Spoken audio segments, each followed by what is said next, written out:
Good morning, everyone. I, Aditya from BSC Chemistry Honor second year, is today here to explain the chapter Thermodynamics second for my presentation. It's the video of my fourth semester.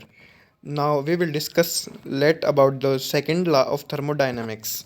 Let's start. Thermodynamics. Firstly, we will see the what is the need for the second law.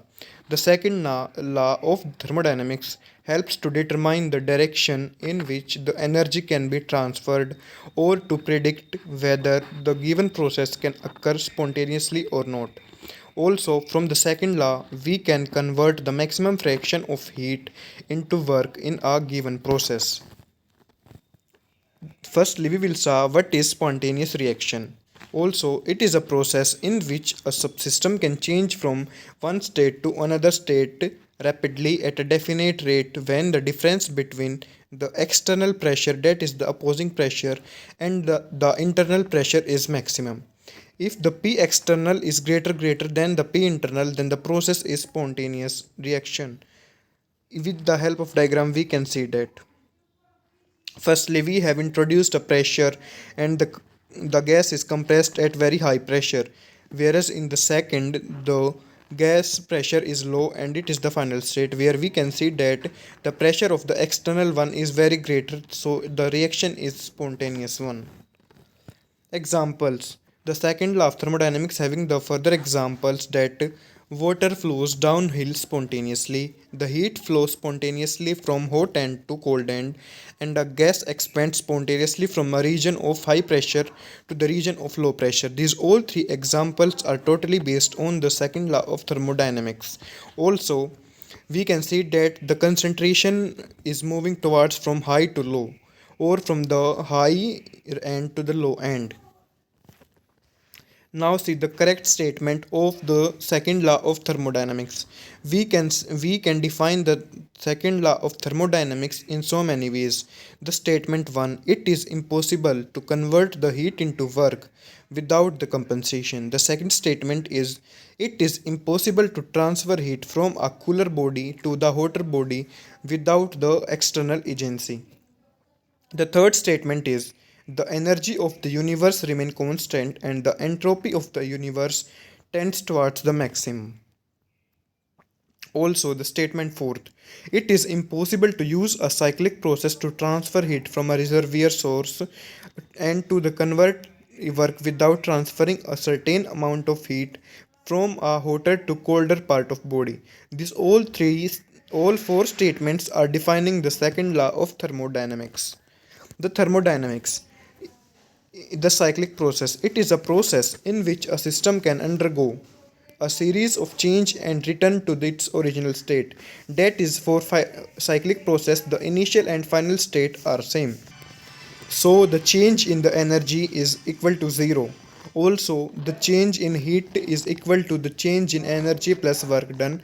Here we can see that there is no change in the energy, hence the heat absorbed is equal to work done. So for the cyclic process, we can see we will plot a graph between pressure and volume, and we will see that the path between 1 and 2 is moving from A to B or B to A. It means that it is a cyclic process. Carnot cycle. Let's see something about the Carnot cycle. Definition.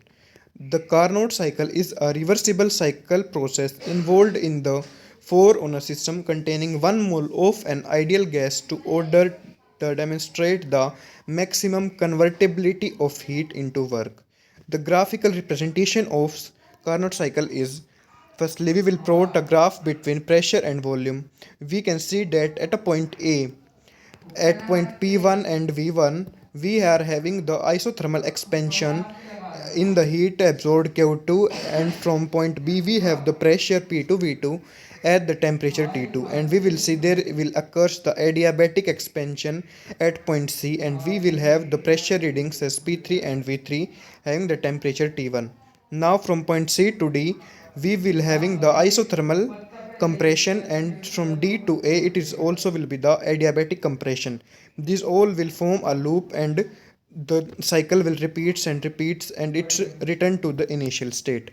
The first step is the isothermal expansion as I told above. The isothermal expansion, the gas expands reversibly and isothermally from state A, that is P1 V1, to the state B. The gas expands reversibly and isothermally from state A P1 P1 to the state B P2 V2 by absorbing Q2 amount of heat from the source at the constant temperature T2. So according to first law of thermodynamics, Q2 is equal to delta E plus W1. Hence delta E is equal to 0. For the isothermal expression, the Q2 is equal to W1. Also the W1 is equal to Q2 is equal to RT2 log V1 V2 upon V1. Mark this equation as number 1. Step 2. Adiabatic expansion. Then the gas will expand reversibly and adiabatically from the state B P2V2 to the state C P3V3 by decreasing the temperature from T2 to T1. Let W2 be the work done by the system. According to first law of thermodynamics, Q2 is equal to delta E plus W1. Also, Q is equal to 0 for adiabatic expansion. So, delta E plus W2 equal to 0. Hence, W2 is equal to minus delta E. W2 is also equal to minus CV delta T. Hence, the equation number 2 becomes W2 equal to CV T2 minus T1. Mark this equation as equation 2. Step 3. Isothermal compression. Then the gas undergo the isothermal and reversible compression from the state CP3V3 to the state DP4V4 by giving Q1 amount of heat to the sink at the constant temperature T1. Let W3 be the work done on the system and the sign of W3 is negative. According to the first law of thermodynamics, Q1 is equal to delta E minus W3.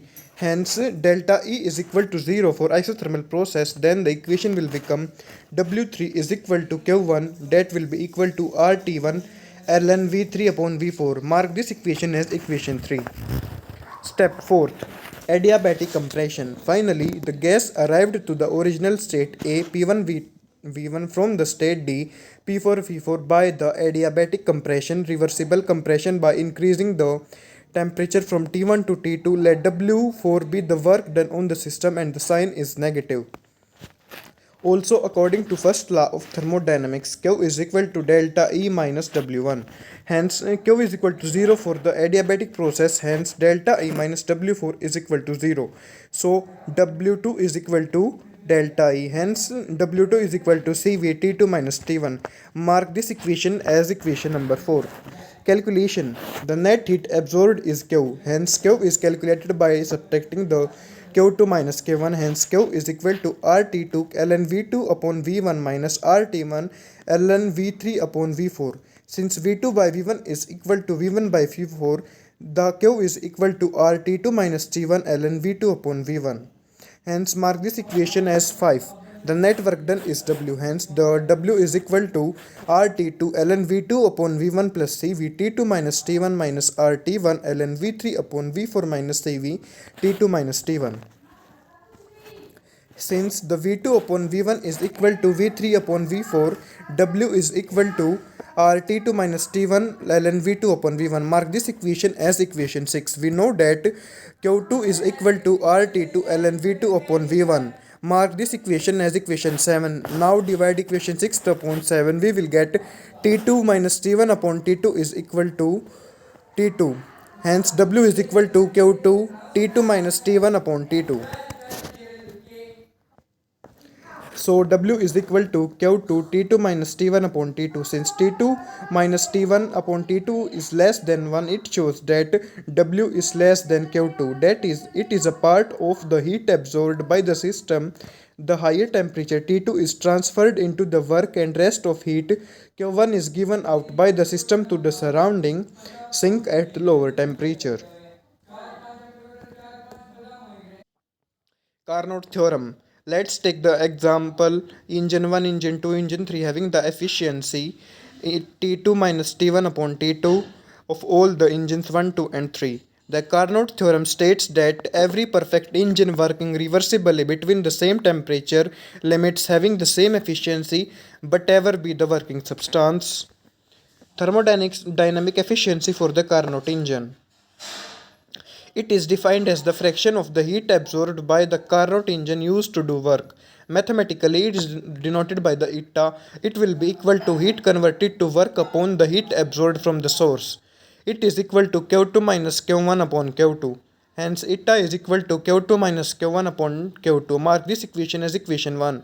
Now substitute the values of Q1 and Q2 in the equation 1. We get eta is equal to RT2 VL log V2 upon V1 minus RT1 log V3 upon V4 divided by RT2 ln V3 upon V2 upon V1. Hence, the efficiency will come out to be T2 up minus T1 upon T2.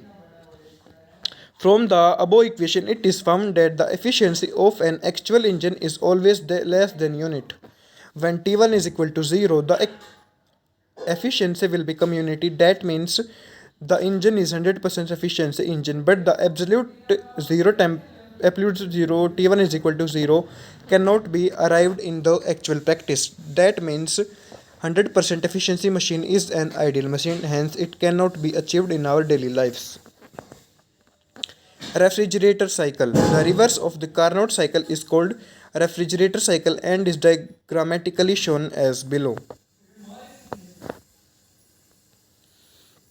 The net effect of the cycle ABCD is Q1 is equal to RT1 log V3 upon V4 of the heat will be removed from the sinks which is at the lower temperature T1 Kelvin, and Q2 is equal to RT1 log V2 upon V1 of heat will be given to the source at the high temperature T2 Kelvin. Hence, the net work is equal to RT2 minus T1 log V2 upon V1, that will be equal to Q2 minus Q1. Hence, the coefficient of the performance of the refrigerator is the eta, that is equal to heat transfer from lower temperature upon work.